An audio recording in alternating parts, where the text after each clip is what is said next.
This is day 3 of learning how to shoot with a cinema lens for the first time. Day 2 is basically a wash. I barely had any time to leave this office when it came to work, let alone have time to think about shooting quality footage. The only thing I did shoot yesterday is total trash.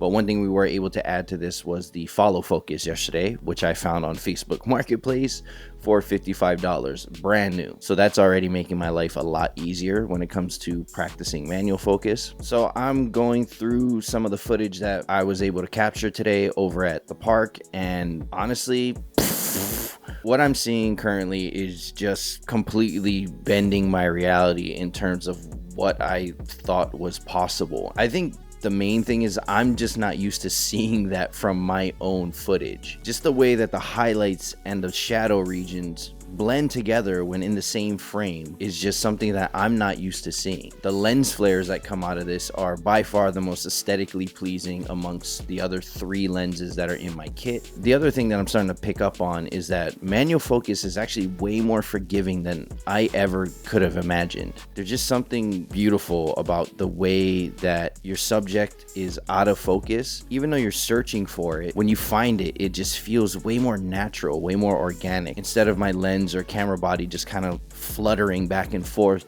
until it does or doesn't grab focus on a subject. I also learned this from the first day of shooting with this lens around the house, but there is no focus breathing with this lens at all. I guess that it's so good that I'm having trouble using it, because at least when there's more noticeable focus breathing, you can really see the rack move. But this one, you got to really be looking closely at the monitor and just trying to figure out how to set up my peaking display to work best with this setup. But here's the beast.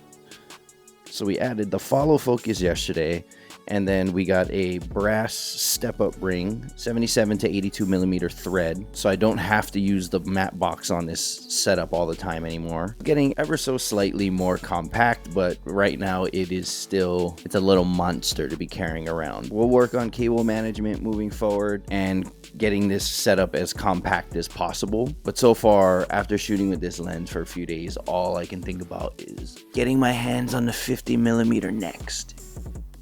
Okay, I'm out. Shoots.